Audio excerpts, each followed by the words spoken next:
Shalom, shalom à toutes et à tous. Shalom à notre sœur Micheline Boisjoli. Shalom à notre sœur Stéphanie. Shalom à notre frère Patrick. Soyez bénis. Alors, on va faire ça.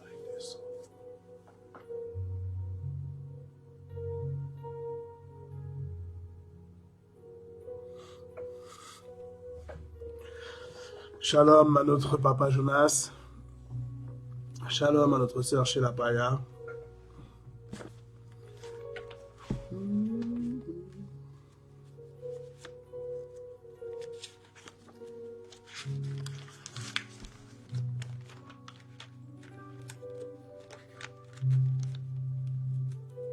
Nous prenons le temps de partager. Nous prenons le temps de partager la parole. Nous prenons le temps de partager ce direct. Si tu as un frère, si tu as une sœur qui n'est pas encore connecté à Christ, qui n'a pas encore entendu parler de l'Évangile, merci encore à toutes les personnes qui partagent quotidiennement. Merci au frère Patrick. Merci à la sœur Micheline Boisjoli qui est très assidue là-dessus. Dès qu'elle entend un enseignement, elle partage.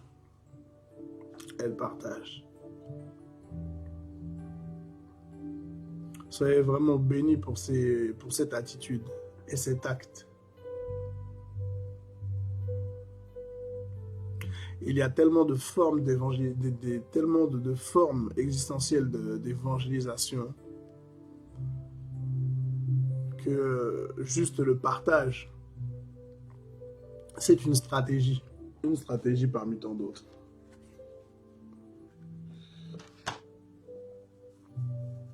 Lo-fi-das. Éternel Dieu de gloire, comment ne pas encore manifester une sainte reconnaissance à ton égard. Nous voulons encore profiter, Père éternel, de cet instant. Nous voulons encore profiter de ce genre de moment où nous sommes, Père éternel, dans ta présence. C'est là où nous nous sentons bien. C'est là, Père éternel, où nous pouvons expérimenter, Père éternel, la gloire. C'est là où nous pouvons expérimenter, Père éternel, les bienfaits de ta parole. Nous tenons à te remercier ce matin encore. Quelle grâce que de pouvoir dire, où étais-tu ce matin? J'étais dans la présence de mon Dieu. Mais que faisais-tu ce matin? J'étais à l'écoute de la parole de mon Dieu. Oh, merci Père éternel pour ces moments. Merci Père éternel pour ces temps. Que ton Saint-Esprit, s'il te plaît, puisse interagir avec nous encore aujourd'hui. Que notre esprit, Père éternel, puisse être scellé au tien. Que notre esprit puisse être dépendant du tien. Que notre esprit puisse être, Papa, s'il te plaît, sous l'influence de ton esprit ce matin encore. Oh, Papa, s'il te plaît, que nos yeux viennent s'ouvrir au regard de la parole. Oh, que la bouche, Père éternel, puisse s'ouvrir au regard de la parole.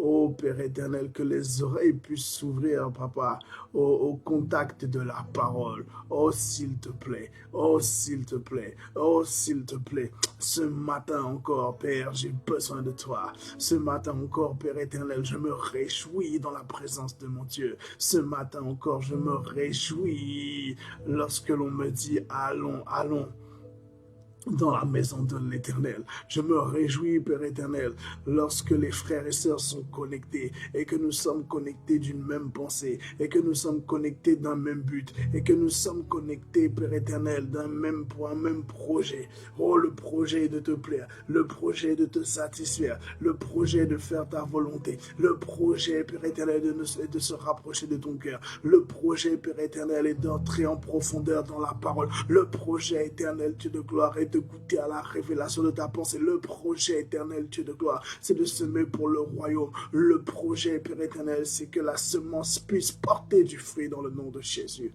Oh Père, s'il te plaît, Prends encore pitié de chacun de tes enfants ce matin. Nous sommes, Père éternel, dans l'attente. Nous sommes, Père éternel, dans l'attente. Oh, fais ce que tu veux de nous, éternel. Nous sommes présents. Fais ce que tu veux de nous, éternel Dieu de gloire, nous sommes présents. Nous attendons, éternel Dieu, les recommandations. Nous attendons, Père éternel, les préceptes. Nous attendons, Père éternel. Oh, s'il te plaît, sers-toi de nous. Là où nous sommes, sers-toi de nous. Yesai de kemai mesoya. Là in de shika in de sauce. Et là de feperia sai de kematotoro yesu. L'eriabasai de kebala. L'étain de sofaïté. Oh mon Dieu, il n'y a pas d'autre Dieu que toi, l'incomparable. Merci Seigneur Jésus. Shalom, shalom à ceux et celles qui nous ont rejoints. Entre-temps, soyez bénis.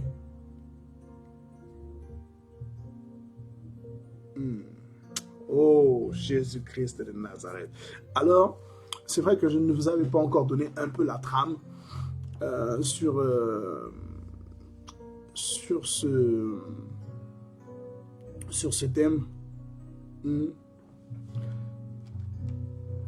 Alors, vous savez un peu maintenant ma manière de procéder. Vous connaissez un peu ma manière de procéder, je pense, avec le temps. J'ai été marqué lorsque j'étais encore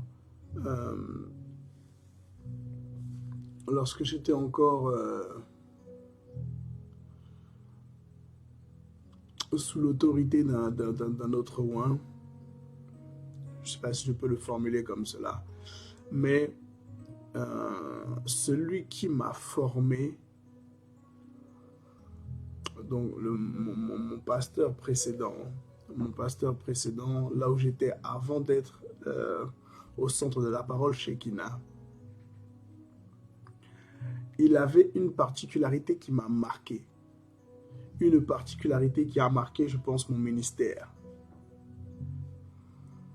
Lui, il avait une particularité, c'était action-réaction. Ça veut dire quoi? En plus des réunions de prière que nous pouvions avoir le vendredi soir, des veillées, ainsi que les cultes du dimanche, en plus des agapés, nous avions des cours bibliques le mercredi. Et en plus, je parlais de cela avec le docteur Maryse la semaine dernière, il me semble. Et c'est Dieu qui permettait que ça ressorte comme ça dans ma mémoire. Et je lui donnais un exemple avec précision.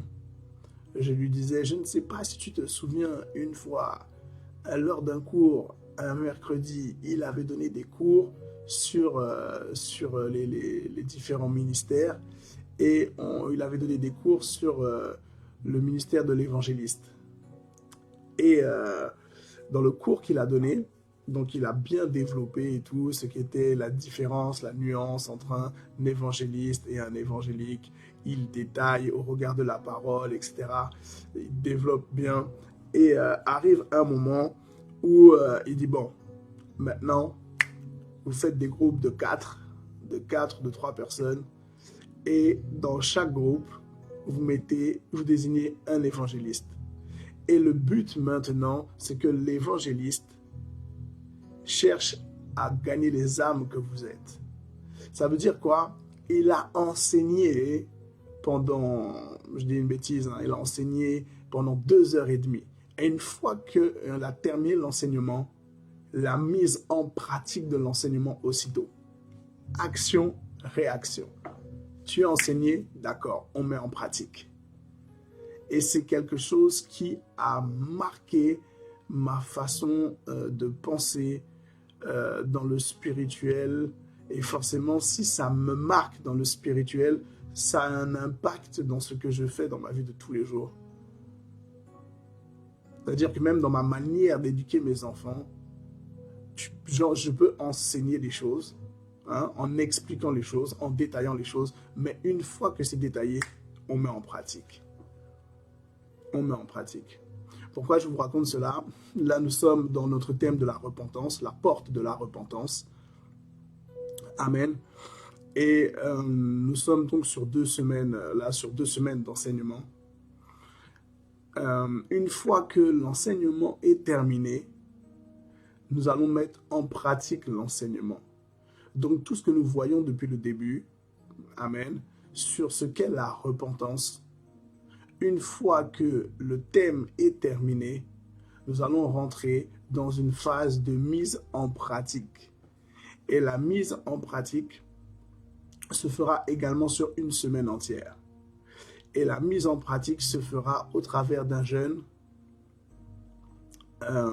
donc d'un jeûne de 5 jours, donc du lundi au vendredi. Il y a une autre particularité à ce jeûne. Là, je vous emmène, entre guillemets, dans mes quartiers, je vous emmène un peu dans mes pratiques à moi, la manière dont j'opère. Lorsque je jeûne pour la repentance, en fait, il y a certains thèmes. Il y a certains thèmes dans ma vie que j'aborde d'une manière un peu plus différente que les autres. Tout ce qui est lié à la guérison, tout ce qui est lié à la maladie, tout ce qui est lié à la repentance, quand je fais des programmes spécifiques liés à ça, je dors par terre. Je dors par terre. Donc, une fois l'enseignement, là je vous donne déjà le programme, comme ça vous pouvez déjà vous préparer psychologiquement pour ceux et celles qui veulent rentrer là-dedans pleinement. Là, nous sommes en train de te renseigner sur la repentance. Qu'est-ce que la repentance? Mais une fois que l'enseignement est terminé, nous déclenchons et nous rentrons, pour ceux qui le souhaitent et qui le désirent, dans une phase de jeûne. Amen. Donc, pour ceux et celles qui veulent vivre ce moment-là et qui veulent être liés un peu, j'aime pas trop ce terme-là, mais c'est un peu ça la représentation. Pour ceux et celles qui veulent être liés, en tout cas à ma pensée, pour ne pas dire à mon esprit, si je préfère qu'on soit lié à l'esprit de Dieu, mais c'est la pensée que j'ai, je sais que c'est une pensée que Dieu m'a révélée. Donc, pour ceux et celles qui veulent être reliés à cette pensée-là, nous serons en jeûne du lundi au mercredi. Tu dors par terre, nous dormirons par terre. Lorsque moi je dors par terre, je ne mets pas de matelas. Je mets juste un drap et je dors par terre. Amen. Et on sera connecté comme chaque matin de 6h à 7h et nous allons prier, nous allons nous humilier, nous allons nous dépouiller, nous allons, voilà. Et ce sera comme cela pendant 1 semaine. Une fois que nous terminons cet acte de repentance, hein, ces prières de repentance sur l'ensemble de la semaine, nous reprenons la lecture biblique où nous l'avons laissée sur cette fin d'année 2023. Nous reprenons la lecture biblique et la lecture biblique du coup sera bien faite et détaillée sur 1 heure complète chaque matin. Donc voilà comment nous allons faire cette année. Et lorsque j'aurai des petits séminaires à faire ou des temps d'enseignement sur des thèmes spécifiques, je déterminerai un jour dans la semaine avec 1 heure fixe. Je donne un exemple. Je pourrais donner genre un jeudi, je donne un enseignement de 20h30 à 21h30 ou à 22h. Hop, et ce sera un temps particulier d'enseignement sur un thème vraiment sur lequel Dieu m'aura parlé. Donc voilà comment nous allons procéder sur l'année et également sur ce programme. Amen. Sans plus attendre, ça c'était pour l'introduction. J'avais à cœur de vous le partager parce que ça vous permet aussi de vous projeter et de savoir où est-ce que l'on va. Un homme sans vision est un homme qui marche en vain. Donc il était bon de déterminer, de poser la vision pour savoir un peu, pour vous donner un peu aussi à l'esprit où est-ce que nous allons. En hiver, le sol est glacé. C'est ce que j'ai dit. Vous mettez quelque chose par terre. Mais ça fait partie du prix du sacrifice. parce que, vous voyez, hein, c'est bien. Nous allons reprendre. C'est une bonne transition. Le commentaire de la sœur Stéphanie, c'est une bonne transition. Pourquoi? Je reprends le texte d'hier. Je reprends le texte d'hier qui était situé dans le livre de Luc. Voilà. Nous reprenons notre texte d'hier. Donc Luc chapitre 13, versets 1 à 6. Nous sommes dans la version Louis II, 1910. Amen. Donc, hier, je disais cela, que lorsqu'on étudie la parole, il est bon de savoir positionner la temporalité. Amen. Lorsqu'on arrive à faire ressortir le temps, l'époque, la période dans le texte qu'on est en train d'étudier, ça permet de justement savoir les coutumes, ça permet de savoir justement les lois établies à cette période-là, qu'est-ce qui se faisait durant ce temps, hein, quelles étaient les valeurs durant ce temps.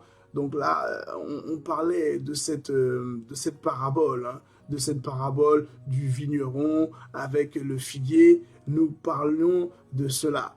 Et en fait, nous étions déjà hier en train de dire que si on parle de la vigne, c'est que la vigne est une représentation particulière et qu'à cette époque-là, posséder des terres était un signe de richesse. Amen. Mais lorsque nous regardons bien, à cette période-là, il n'existe pas les couettes. Non, les couettes là, comme on connaît aujourd'hui, ça n'existe pas. Ça n'existe pas. Vous ne trouvez pas des bonnes couettes avec plusieurs types d'épaisseur. Non. On ne trouvait pas non plus des bonnes couettes avec plusieurs types de largeur. Non, il n'y a pas ça à cette période-là. À cette période-là, s'il fallait se réchauffer, on se réchauffait avec des choses différentes. Alors oui, à cette époque-là, on expérimentait déjà les peaux d'animaux. Amen. On expérimentait les peaux d'animaux. Donc, on a vu qu'avec certaines expériences sur les peaux d'animaux, lorsqu'on les faisait sécher ou lorsqu'on venait de tuer l'animal, il y avait des vertus. Et donc, on pouvait utiliser la peau. Et c'était avec la peau des animaux qu'on arrivait soit à se réchauffer ou à utiliser, amen, à exploiter d'une manière ou d'une autre la peau des animaux. Donc ça, c'est par rapport à la période. Ça, c'est par rapport au temps. Dans ce temps-là, il n'y a pas de lit 2 étages, il n'y a pas de lit king size, tout ça. Ça n'existe pas à cette époque-là. Amen. Donc, nous sommes appelés à faire selon le temps. Donc, lorsque je parle de dormir par terre et que nous sommes en 2024, hein, si ton sol est glacé, si tu es sur du carrelage, amen. Parce que moi, je sais que l'appartement dans lequel j'étais auparavant, c'est du carrelage qu'il y avait par terre. Donc, quand je faisais mes jeûnes, c'était à même le carrelage. Donc, je faisais quoi? Je prenais juste un plaid. Je mettais un plaid, je prends un plaid, j'étale le plaid par terre. Et voilà. Après, selon aussi la condition physique de ton corps, si tu vois que bon, tu as des rhumatismes, si tu vois que tu as certaines douleurs et tout, il ne faut pas non plus aller se mutiler, hein, s'auto-mutiler, on n'est pas là-dedans. Donc, par rapport aussi aux problèmes de santé, tu peux mettre un matelas à terre, un fin matelas, voilà, tu composes un petit peu. Mais le but, c'est de ne pas rentrer dans une zone de confort où tu sais que là, c'est encore peut-être même mieux que ton lit.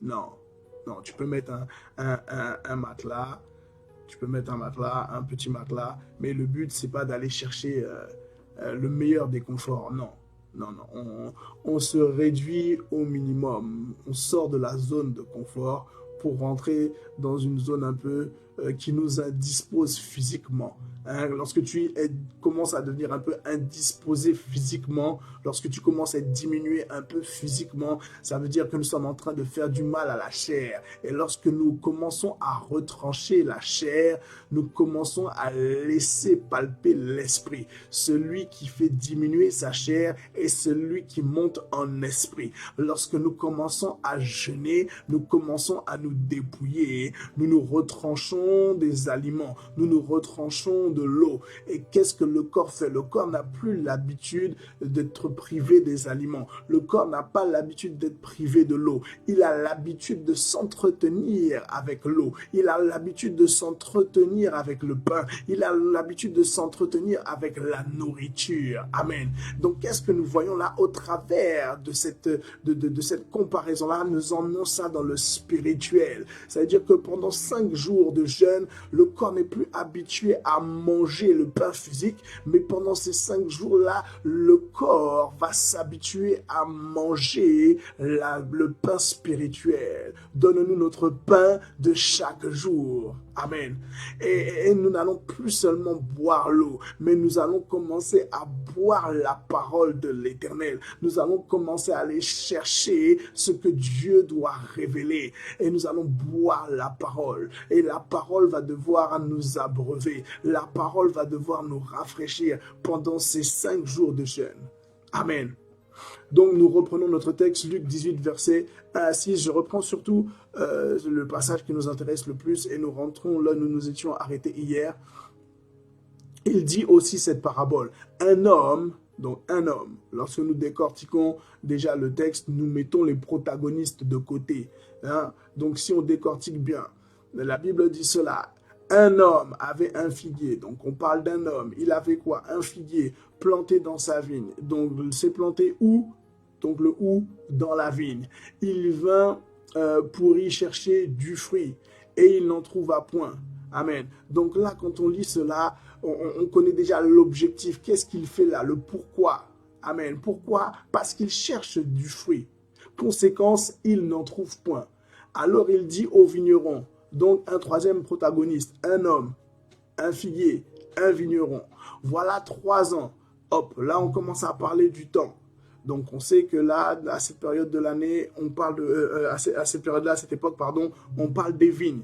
Non seulement on parle des vignes, là on parle de 3 ans.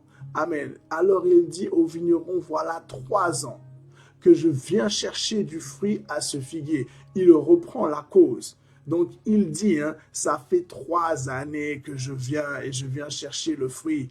Amen. Et je n'en trouve point. Coupe-le. Pourquoi occupe-t-il la terre inutilement? Oh, donc là c'est quoi? Il y a une problématique et la problématique est accompagnée d'une interrogation. Il y a une problématique. La problématique, c'est que il n'y a pas le fruit sur le figuier. Amen. Et donc, une fois que la problématique est posée, regardez la suggestion. Pourquoi occupe-t-il la terre inutilement? Coupe-le! Coupe-le! Le vigneron lui répondit, Seigneur, laisse-le encore cette année. Mais lui, le vigneron conseille. Amen.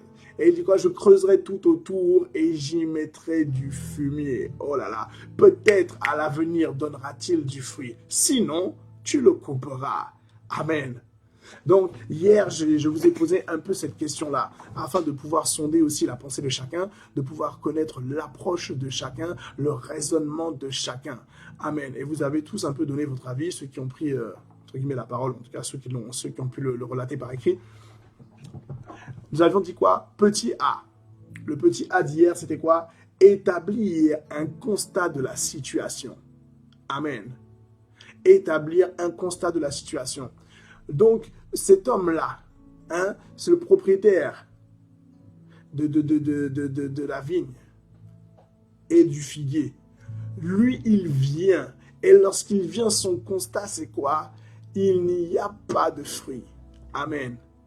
Donc, lui, il a pris assez de recul pour constater que le figuier ne portait pas de fruits. Amen. Rien que là, la parole est en train de nous enseigner et Dieu est déjà en train de nous montrer que nous sommes semblables. Nous devons être semblables à cet homme-là qui regarde à la terre et à ce qui a été planté dans la terre.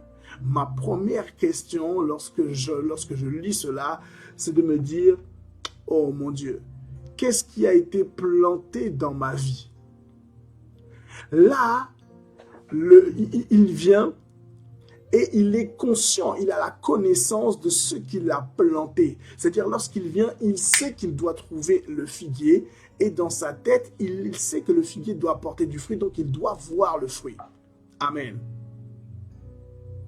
Amen. Donc, qu'est-ce qu'il fait? Il établit le constat de la situation. Pour que toi et moi, nous puissions évoluer dans notre vie, nous devons faire des constats. Nous avions parlé d'introspection. Intro, c'est à l'intérieur d'eux. On avait vu le préfixe et le suffixe. Hein, le côté introspection. Dans spection, là, on avait pris le mot inspection. Le fait d'inspecter, c'est le fait d'être dans les choses minutieuses, hein, d'analyser dans les choses minutieuses.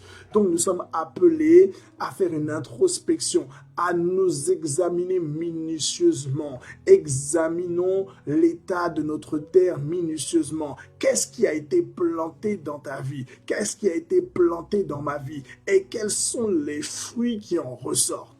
Amen. Donc là maintenant, il dit quoi? Et il dit au vigneron, mais puisqu'il ne porte pas de fruits, coupe ça. Le vigneron lui dit non, ne coupe pas le figuier tout de suite. Je vais encore travailler la terre. Amen. Je vais travailler la terre et après reviens et on voit s'il porte du fruit ou pas. Donc qu'est-ce qui se passe là? En fait, il y a des semences dans notre vie qui ne sont pas de mauvaises semences.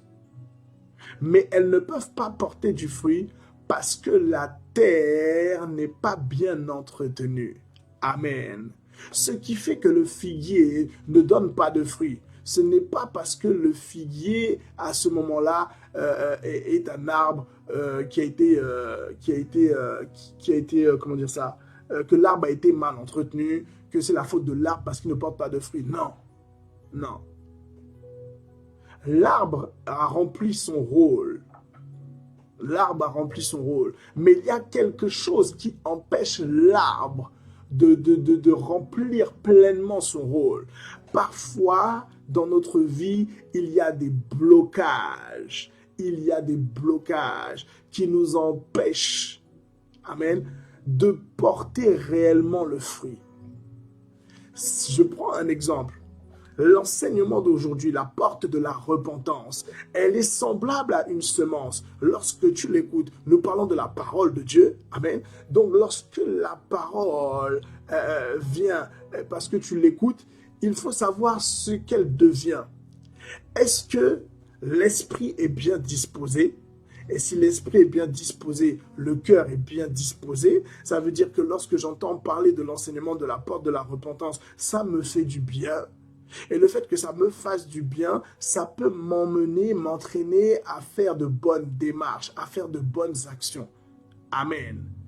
Mais si toutefois mon esprit n'est pas bien disposé, je vais communiquer une mauvaise pensée qui va donner naissance à de mauvais sentiments à mon cœur. Le cœur est le symbole de la terre. Le cœur de l'homme est le symbole de la terre. Si le cœur n'est pas bien disposé, la terre n'est pas bien disposée. Ce qui émane de l'esprit est semblable à la semence. Parce que ce que tu penses, c'est ce que tu vas te faire et établir. Amen. Donc, j'ai pensé à enseigner sur la porte de la repentance. Donc, qu'est-ce que j'ai fait? Ça m'a donné le fait d'avoir pensé à l'enseignement, ça a suscité un désir, l'envie de partager, l'envie d'enseigner, l'envie de diffuser la parole, l'envie, vous voyez ça? Et dans l'envie, il y a l'amour fraternel, dans cette envie-là, il y a la compassion, dans cette envie-là, il y a le fait de vouloir plaire à Dieu, vous voyez ça? Donc la pensée est venu telle une semence, hein, et le cœur qui est semblable à la terre, a commencé à ressentir les choses. Hein, la manière dont ma pensée a été exprimée, elle n'était pas dans la colère, elle n'était pas dans le jugement, elle n'était pas dans la condamnation. Donc du coup, ce n'était pas de mauvais sentiments, mais cela, le cœur, donc la terre l'a ressenti. Donc le vigneron dit cela. Le vigneron dit non, le problème là, ce n'est pas le figuier. Le problème n'est pas le figuier. Amen. Le problème, ce n'est pas la parole que tu entends. Le problème, c'est ce qu'on fait de la parole et dans quelles circonstances la parole a été plantée. Oh, je prends un exemple. Là où j'étais auparavant, j'étais dans ma précédente église. À cette époque-là, je ne suis pas un disciple discipliné. Non, je suis un disciple rêveur qui a la tête ailleurs. Donc, lorsque je participe au culte, lorsque je participe aux enseignements, je ne suis pas connecté à tout. Il y a des enseignements dont j'étais vraiment connecté, ça m'a marqué, je peux même encore aujourd'hui en parler, je peux me souvenir de certaines choses. Moi, c'est parce que l'esprit était bien disposé. Amen. Donc là, j'étais concentré, je voulais apprendre, je voulais avancer. Vous voyez, j'avais le bon désir et j'avais surtout le bon état d'esprit. Mais à cette période-là, je suis passé à côté de beaucoup d'enseignements qui auraient dû être des clés fondamentales de ma vie. Oui, mais vu que mon esprit n'était pas bien disposé et que j'étais ailleurs, c'était une bonne semence. Mais elle n'est pas tombée dans une terre qui était en capacité de faire prospérer et avancer la chose. Amen. Regardons maintenant au regard de la parole et au regard des définitions que nous avions vues ensemble. Nous reprenons la chose suivante. Dans l'étymologie de la repentance, nous avons vu que ça venait du grec métanoïa, le changement du raisonnement, amen, le changement de la pensée de l'homme. Donc, pour changer la pensée de l'homme, il ne faut pas changer pour qu'elle empire. Elle change pour retrouver son état d'origine. Amen. Voilà pourquoi que dans le terme hébraïque, hop, excusez-moi, je n'avais pas vu que ma photo était là. Je vais me cacher là. Hop, pardon. Voilà. Lorsque nous sommes dans la partie hébraïque de la chose, on dit quoi? Qui désigne le remords d'une chose passée, ou teshuva qui se traduit par revenir ou répondre. Donc, il est temps, en fait, dans la repentance, dans la dimension de la repentance, c'est quoi? Revenir où? À l'origine. Revenir à quoi? À l'essentiel. Revenir à l'état où on peut encore travailler la chose. Amen. C'est là qu'intervient le livre de Genèse chapitre 1. Amen. Nous parlions de quoi? Nous parlons on parle de quoi là? On parle de la vigne et on parle de la terre. Amen. Or, pour que la terre puisse être bien exploitable, pour que la terre puisse réellement bien porter le fruit, pour que la terre puisse donner naissance à, et pour que ce qui est planté dans la terre puisse arriver à germer correctement, qu'est-ce qu'il faut? Ce qu'il nous manque, c'est ça. Nous sommes dans Genèse. Ah, du coup, j'ai décalé mon texte. Genèse 1 dit quoi?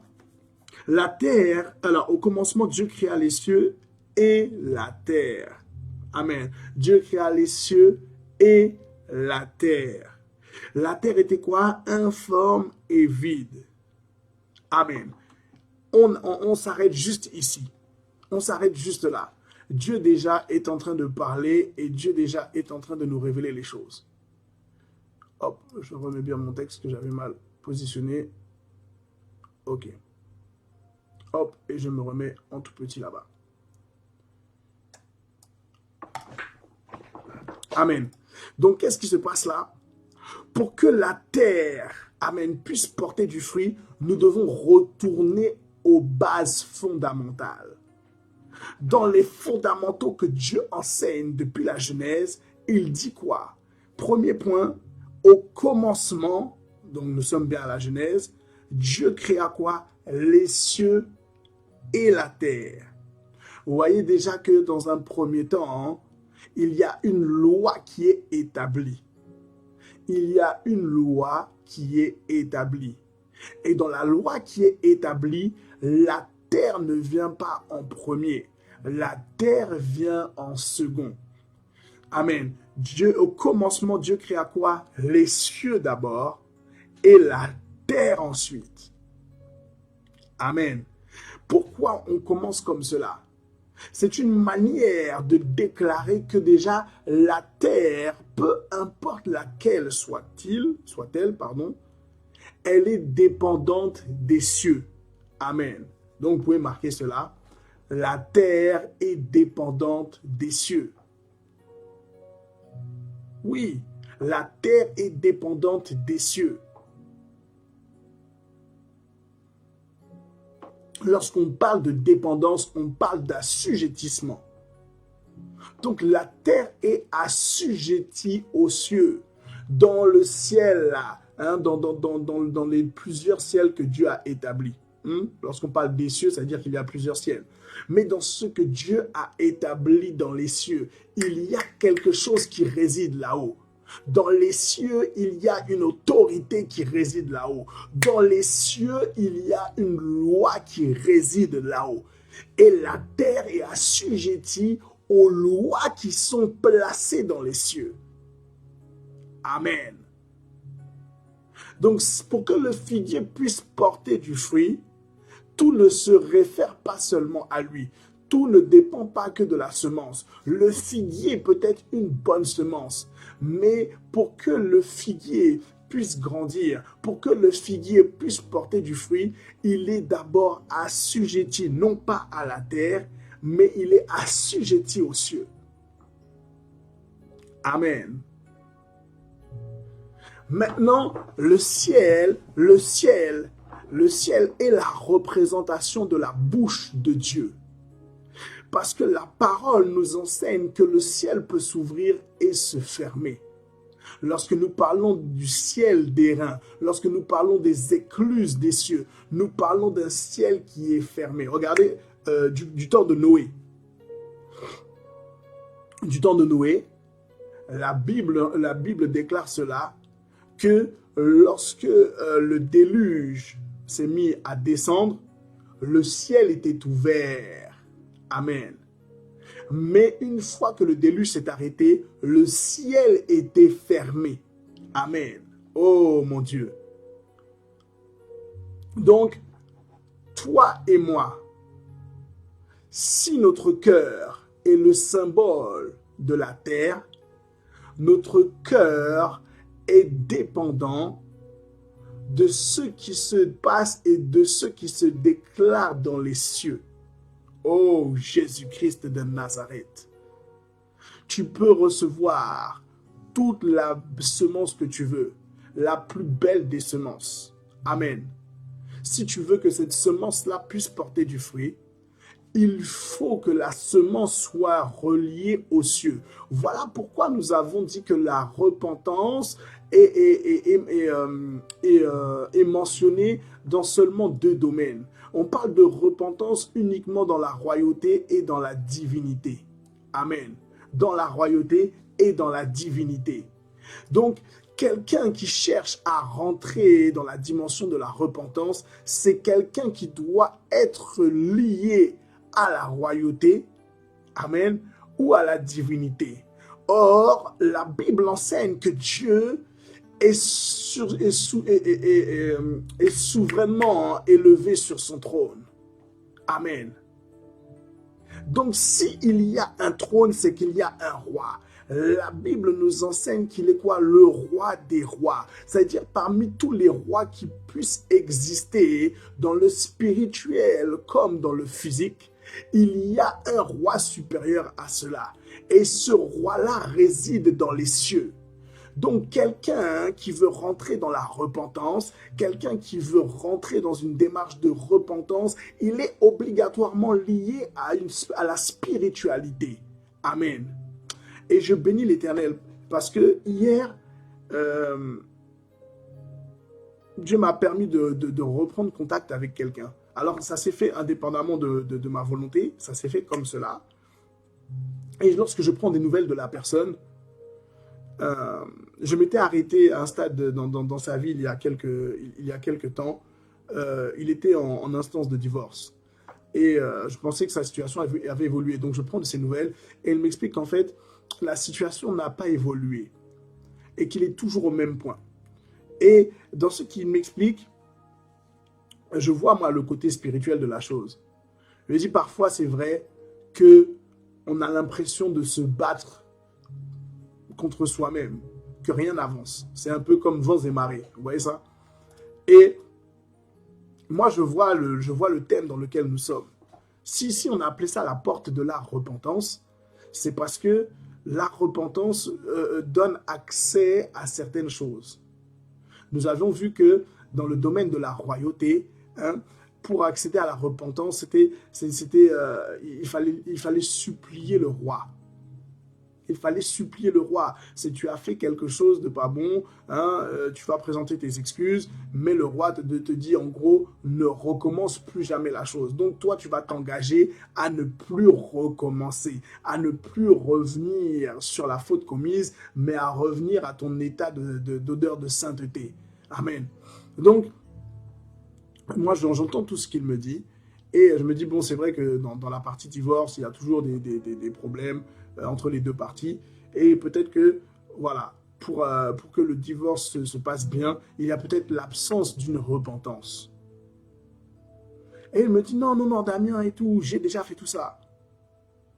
Je dis, ah bon? Il dit, oui, oui, oui, j'ai déjà fait tout ça, j'ai été accompagné et tout, et j'ai appelé mon ex-femme, et j'ai demandé pardon pour ça, j'ai demandé pardon pour ça et tout. J'ai dit, oh, moi dans ma tête, je me dis, mais c'est une belle démarche. Donc je me demande, qui l'a accompagné? Et je pose la question, mais qui t'a accompagné dans cette démarche? Et c'est là qu'il me cite, qui a accompagné? Et c'est quelque chose que je ne connaissais pas. Je ne vais pas déclarer. Je ne peux pas déclarer parce que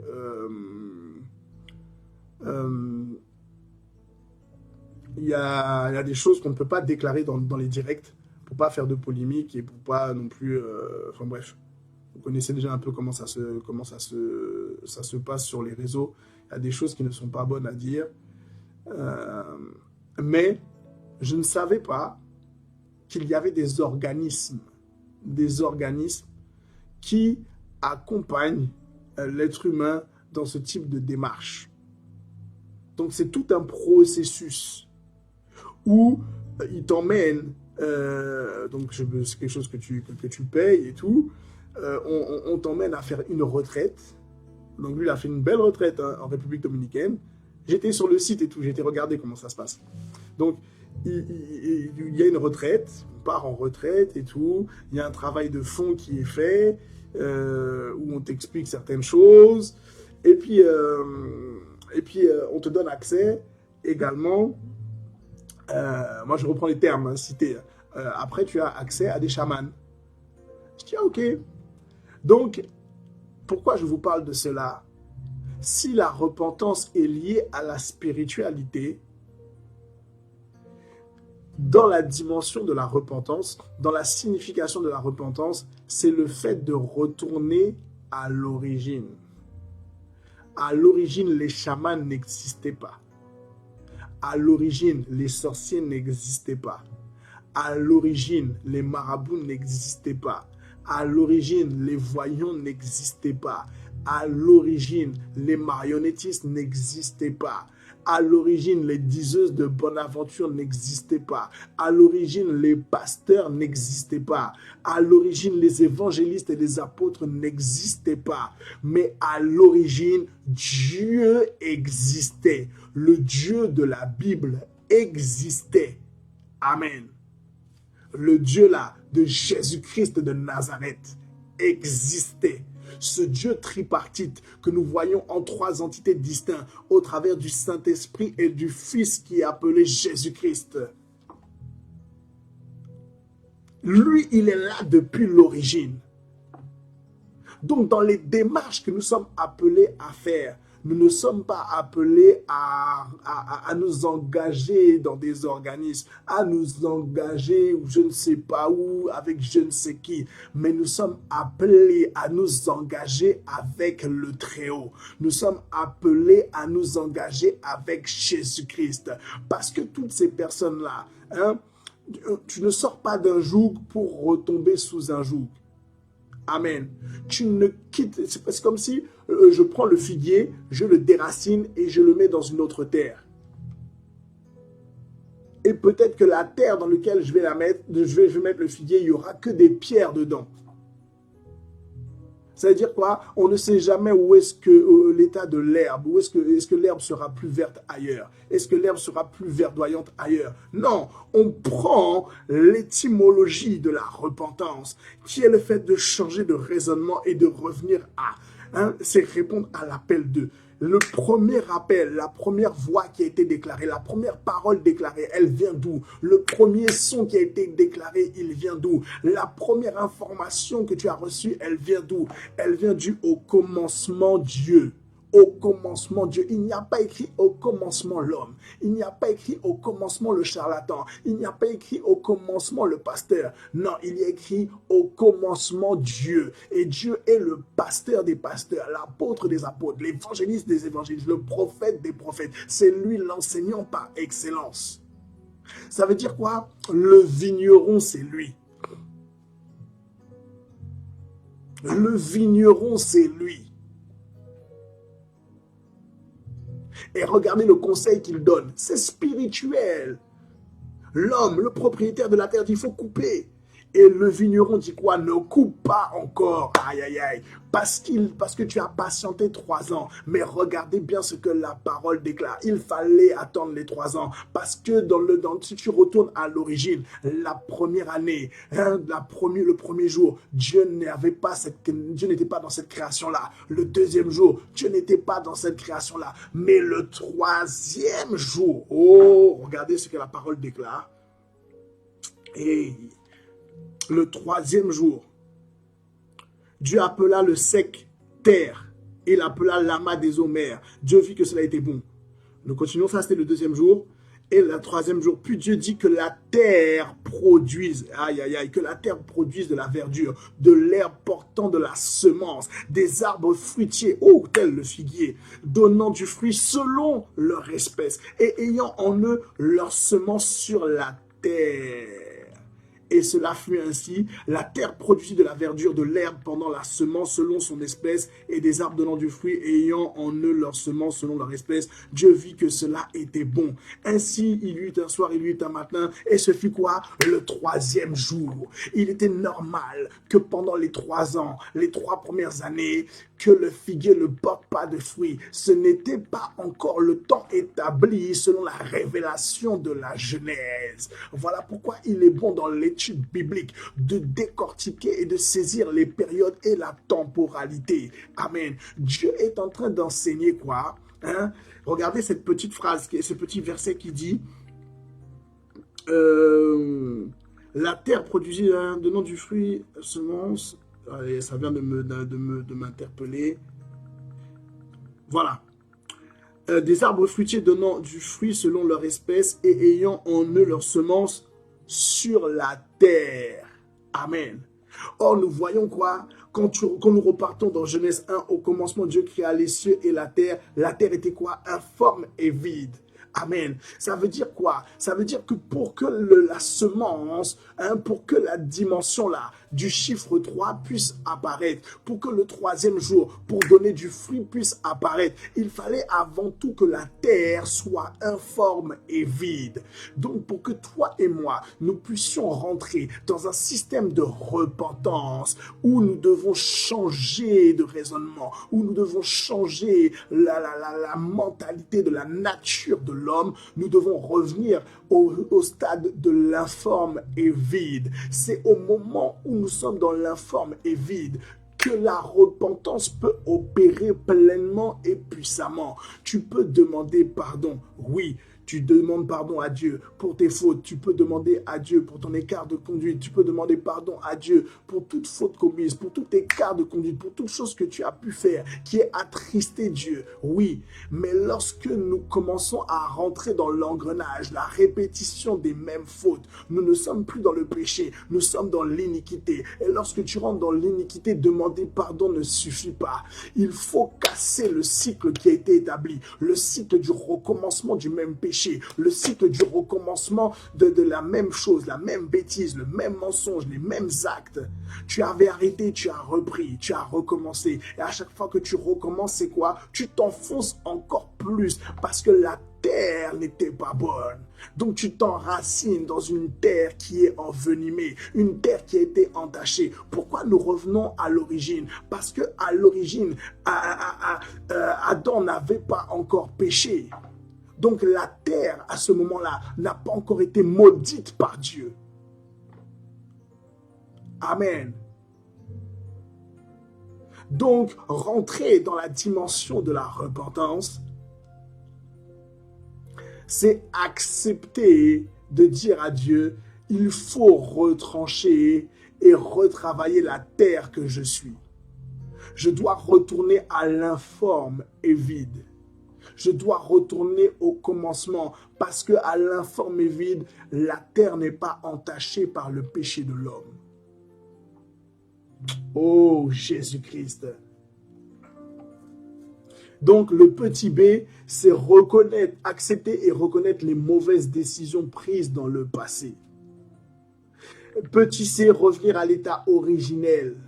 Vous voyez, lorsque vous prenez un téléphone, le téléphone commence à... Tout est bien, tout est bien sur le téléphone, tout marche correctement.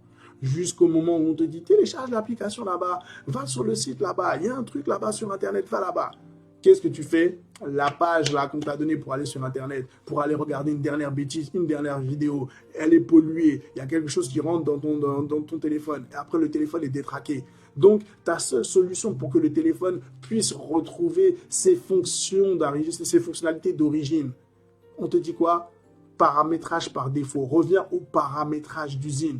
Je vous ai dit, tout ce qui a été créé sur cette terre a été calqué sur la loi qui vient d'en haut.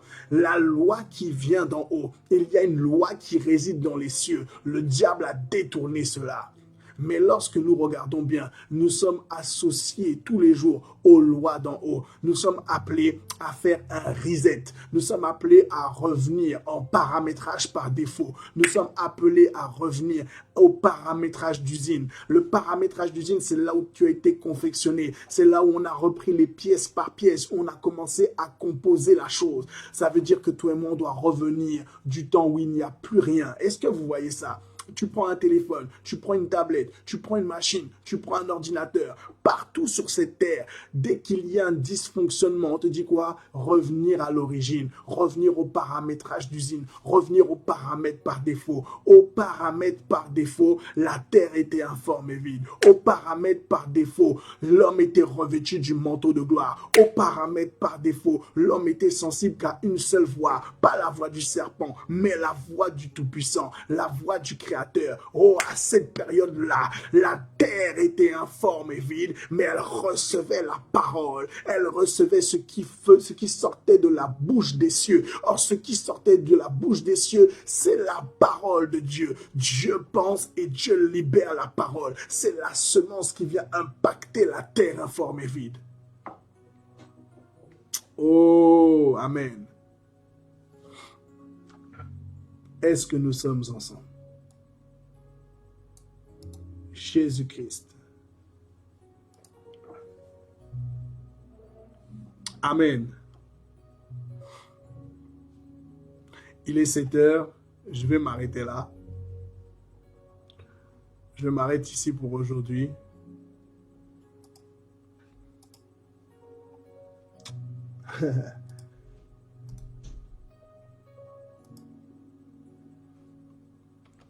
Je vous mets juste les 3 points. J'énumère juste les 3 points pour vous. Demain, je reprends les 3 points et nous continuons à décortiquer cela ensemble. Amen. Ah, j'ai pas appuyé sur entrée, pardon. J'attendais que la chose soit publiée.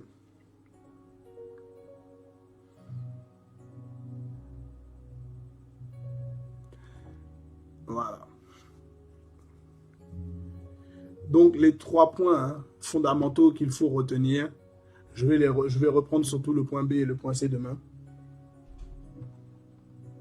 Le point A, établir un constat de la situation.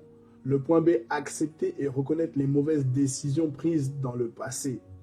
Et petit c, revenir à l'état originel. Paramètres par défaut, réglage d'usine. Amen. Je m'arrête là. Éternel Dieu, nous tenons à te remercier encore pour cette grâce. Merci encore parce que tu nous as accompagnés ce matin. Merci encore pour la plénitude de ton esprit. Merci de nous avoir parlé. Merci de nous avoir sensibilisés. Nous prions, Père éternel, afin que notre cœur puisse continuer d'être bien disposé, Papa.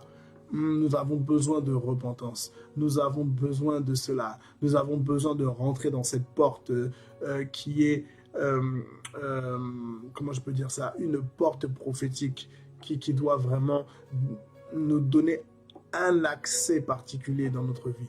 Père éternel, nous nous soumettons encore à ta volonté.